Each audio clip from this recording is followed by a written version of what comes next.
धरती की मिट्टी उस दिन कुछ अलग महसूस हो रही थी। आदम के पांवों के नीचे जो जमीन कभी कोमल थी, वो अब कठोर लगने लगी थी। हव्वा की आंखों में जो पहले सौम्यता थी, वहां अब भय और ग्लानि का बादल था। बाग में जो हवा कभी संगीत की तरह बहती थी, अब वहां सन्नाटा था। और उस सन्नाटे में छुपी थी ईश्वर की चुप्पी, जो आकाश से देख रहा था अपने उन दो बच्चों को, जिन्होंने आज अनजाने में एक ऐसा दरवाजा खोल दिया था जिससे अब केवल पीड़ा, पश्चाताप और संघर्ष निकलने वाला था।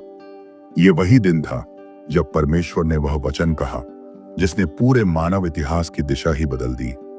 तूने जो यह किया है, इसलिए तू शापित है। ये शब्द केवल सर्प के लिए नहीं थे, ये पूरे ब्रह्मांड के लिए एक चेतावनी थी। एक ऐसे युग की शुरुआत थी जहां अब कोई भी बात बिना परिणाम के नहीं होगी, जहां अब हर निर्णय एक मूल्य लेकर आएगा और अक्सर वो मूल्य बहुत भारी होगा।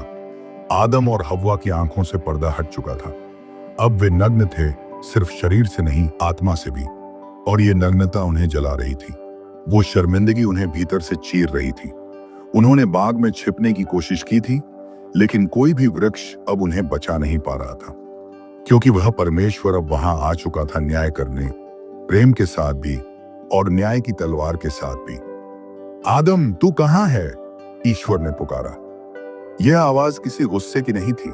यह पुकार एक पिता की थी जो जानता था कि उसका पुत्र अब रास्ता भटक चुका है, लेकिन फिर भी वह बुला रहा था, शायद आखिरी बार उस पवित्र भूमि पर। आदम कांपते हुए सामने आया। उसकी आंखें झुकी हुई थीं। हव्वा उसके पीछे खड़ी थी। उसकी उंगलियां कांप रही थीं और उसका दिल जैसे फटने को था। आदम ने धीमी आवाज में कहा, मैं डर गया था क्योंकि मैं नग्न था और मैंने अपने को छिपा लिया। क्या तूने उस वृक्ष का फल खाया जिससे खाने को मैंने मना किया था? यह सवाल नहीं था, यह एक उद्घोषणा थी, एक ऐसा प्रश्न जिसमें उत्तर पहले से ही समाहित था। परमेश्वर को सब पता था, लेकिन उसने आदम को उत्तर देने का अवसर दिया, शायद पश्चाताप की एक और संभावना देने के लिए।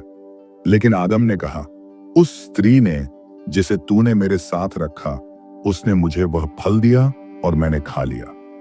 हव्वा ने कहा, सर्प ने मुझे बहकाया और मैंने खा लिया। अब परमेश्वर ने सर्प से कहा, इसलिए तू सब पशुओं से अधिक शापित है। तू जीवन भर पेट के बल चला करेगा और मिट्टी चाटता रहेगा। लेकिन इसके साथ एक और बात कही, एक भविष्यवाणी जो युगों युगों तक गूंजेगी। मैं तेरे और स्त्री के बीच में और तेरे वंश और उसके वंश के बीच में बैर उत्पन्न करूंगा। वह तेरे सिर को कुचल डालेगा और तू उसकी एड़ी को डसेगा।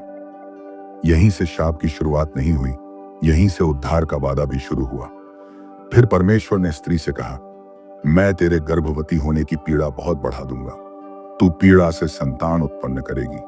फिर भी तेरा झुकाव अपने पति की ओर रहेगा और वह तुझ पर प्रभुता करेगा। आदम से कहा, तूने अपनी पत्नी की बात मानी और उस वृक्ष का फल खाया जिससे मैंने तुझे मना किया था, इसलिए भूमि तेरे कारण शापित हुई। तू जीवन भर दुहक उठाकर उससे अन्न खाएगा। वह तेरे लिए कांटे और झाड़ झंखाड़ उगाएगी। तू अपने माथे के पसीने से रोटी खाएगा जब तक कि तू फिर मिट्टी में लौट न जाए, क्योंकि तू मिट्टी है और मिट्टी में लौट जाएगा। वो दिन केवल निष्कासन का नहीं था, वो दिन एक युद्ध के घोषणा का दिन था। एक युद्ध जो आत्मा और शरीर के बीच, ईश्वर और अधर्म के बीच, सत्य और धोखे के बीच हमेशा चलता रहेगा। परमेश्वर ने आदम और हव्वा के लिए चमड़े के वस्त्र बनाए और उन्हें पहना दिया। फिर उसने उन्हें जीवन के वृक्ष तक पहुंचने से रोकने के लिए बाग से बाहर निकाल दिया और बाग के पूर्व की ओर करूब और चारों ओर घूमने वाली ज्वालामयी तलवार को रखा। अब आदम और हव्वा बाग के बाहर थे। उन्होंने पीछे मुड़कर देखा। वह स्थल जहां कभी शांति थी, अब धुंधला हो चुका था।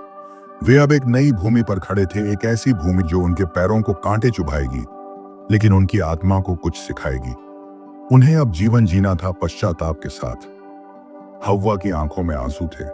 उसने आदम की ओर देखा और कहा, हमें क्षमा नहीं मिलेगी? आदम ने उसका हाथ थामा और कहा, शायद नहीं अभी, लेकिन याद रखो, उसने कहा है कि कोई आएगा जो सर्प का सिर कुचलेगा। शायद वहीं से हमारी आशा जन्म लेती है। हव्वा ने धीरे से सिर हिलाया और दूर आकाश की ओर देखा। वहां कोई था, एक छाया जो वर्षों बाद मानव रूप में आएगी, जो क्रूस पर चढ़ेगा और फिर वही एड़ी जिसे सर्प डसेगा, वही सिर को चलेगी उस धोखे के, उस पाप के, उस शाप के। परंतु उस दिन के लिए उन्हें प्रतीक्षा करनी थी। उन्हें हर दिन पसीना बहाना था, हर रात आंसुओं में डूबना था। लेकिन वे जान चुके थे अब जीवन का मूल्य है, अब हर गलती का दंड है, और अब हर पश्चाताप में भी उम्मीद छुपी है। आदम ने जमीन की ओर देखा और कहा, अब मैं मिट्टी जोतूंगा, इसी से जीवन निकलेगा, इसी से हमारा भविष्य जन्म लेगा। हव्वा ने मुस्कुराकर सिर हिलाया, और मैं अपने गर्भ की पीड़ा में भी जीवन को जन्म दूंगी। शायद हमारे वंश में कोई होगा जो फिर से हमें उस बाग में लौटाएगा। सांझ हो रही थी, आकाश में सूरज ढल रहा था, पर उनके भीतर जो ज्वाला थी वह बुझी नहीं थी, क्योंकि शाप के बाद भी परमेश्वर ने उन्हें छोड़ा नहीं था। उसने उन्हें वस्त्र पहनाए थे, वादा दिया था और एक यात्रा पर भेजा था। यह यात्रा केवल उनके लिए नहीं थी, यह हमारे लिए भी थी, क्योंकि हम सब उस शाप के उत्तराधिकारी हैं, लेकिन हम उस वादे के भी हिस्सेदार हैं। यहीं से शुरू होती है शाप और पश्चाताप की कहानी। बाग एदन अब पीछे छूट चुका था, पर उसकी स्मृति अभी भी आदम और हव्वा के मन में जीवित थी।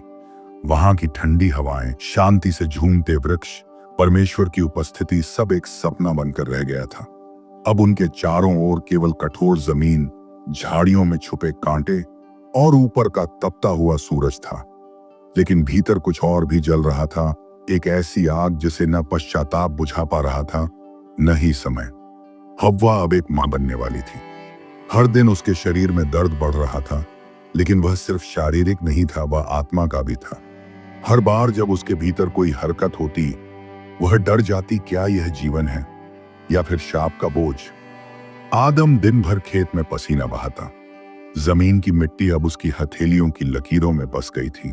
पहले यह मिट्टी जीवन का प्रतीक थी, अब यह संघर्ष का संकेत बन गई थी। फिर भी वह हार नहीं मान रहा था, क्योंकि अब वह केवल अपने लिए नहीं जी रहा था, अब उसकी जिम्मेदारी थी एक पूरी पीढ़ी के लिए जो आने वाली थी। फिर एक दिन वह घड़ी आई। हव्वा ने तीव्र पीड़ा में अपने पहले पुत्र को जन्म दिया। उसका नाम रखा गया काबिल, और कुछ समय बाद एक और पुत्र का जन्म हुआ, हाबिल। उन दोनों की आंखों में अलग अलग भाव थे। काबिल की आंखें बगावत से भरी थीं, जैसे वह इस संसार को चुनौती देना चाहता हो, और हाबिल की आंखें शांत थीं, कोमल थीं, जैसे उसे इस धरती की पीड़ा का ज्ञान पहले से ही हो। समय बीतता गया, दोनों बच्चे बड़े हुए, लेकिन उनके स्वभाव और रास्ते अलग होते गए। काबिल ने धरती जोती, फसल उगाई, वह किसान बना। हाबिल पशुपालक बना, उसने भेड़ों की देखभाल की। लेकिन उनके दिलों में कुछ ऐसा था जिसे शब्दों में बयान करना मुश्किल है। एक अधूरापन, एक दूरी जो उनके माता पिता के अपराध से उपजी थी। एक दिन जब परमेश्वर को भेंट चढ़ाने का समय आया, दोनों ने अपने अपने हिस्से से भेंट अर्पित की। काबिल ने खेत की उपज में से कुछ लाकर चढ़ाया, और हाबिल ने अपने झुंड की पहली संतान और उसका चर्बी हिस्सा परमेश्वर को अर्पित किया। परमेश्वर ने हाबिल की भेंट को स्वीकार कर लिया, लेकिन काबिल की भेंट को नहीं। यह निर्णय काबिल के हृदय में क्रोध का बीज बो गया। उसने सोचा, मैं भी मेहनत करता हूं, मैं भी अर्पण लाया हूं, फिर मेरी भेंट क्यों नहीं स्वीकार हुई। परमेश्वर ने उससे कहा, यदि तू भला करे तो क्या तुझे भी ग्रहण नहीं किया जाएगा, परंतु यदि तू भला न करे तो पाप तेरे द्वार पर दबा बैठा है। वह तुझ पर प्रबल होने की इच्छा रखता है, पर तू उस पर प्रभुता कर। लेकिन यह चेतावनी अब बहुत देर से आई थी। उस दिन काबिल ने अपने भाई को खेत में ले जाकर मार डाला। वह पहला रक्त था जो धरती पर गिरा, और वह भी एक भाई के हाथों। धरती कांप उठी, हव्वा का हृदय चीख पड़ा। आदम की आंखों के सामने फिर से वही क्षण लौट आया जब ईश्वर ने कहा था, शापित है तू। लेकिन इस बार यह शाप और गहरा था, और अधिक कटु, क्योंकि अब यह केवल निष्कासन नहीं था, यह एक भाई की हत्या थी। परमेश्वर ने काबिल से पूछा, तेरा भाई हाबिल कहाँ है? काबिल ने उत्तर दिया, क्या मैं अपने भाई का रखवाला हूं? उस उत्तर में जो घमंड और निर्दयता थी, उसने आसमान को भी झुका दिया। परमेश्वर ने कहा, तेरे भाई का लहू भूमि में से चिल्लाकर मुझसे पुकार रहा है। अब तू भूमि पर शापित हुआ, जिसने तेरे हाथ से तेरे भाई का लहू पी लिया है। जब तू भूमि जोतेगा, तब वह तुझे अब और न उपज देगी। तू पृथ्वी पर भटकता और मारा मारा फिरेगा। काबिल डर गया। उसने कहा, मेरा दंड सहने के योग्य नहीं। देख, तूने मुझे इस भूमि से निकाला है, मैं तेरे दर्शन से छिप जाऊंगा और पृथ्वी पर भटकता और मारा मारा फिरूंगा, और जो कोई मुझे पाएगा वह मुझे मार डालेगा। लेकिन परमेश्वर ने उसके लिए भी एक चिन्ह रखा, ताकि कोई उसे न मारे, क्योंकि न्याय के साथ साथ दया भी थी। वह परमेश्वर जो दंड देता है वह और अवसर भी देता है। अब आदम और हव्वा फिर से अकेले थे। उनका एक पुत्र मारा गया था और दूसरा उन्हें छोड़कर दूर निकल चुका था। हव्वा की गोद सूनी थी, उसका हृदय टूटा हुआ। उसने कहा, क्या यह ही है उस वादे की शुरुआत? क्या यही वंश है जो सर्प का सिर कुचलेगा? परमेश्वर ने उनकी पीड़ा को देखा और फिर कुछ समय बाद उसने उन्हें एक और पुत्र दिया, शेट।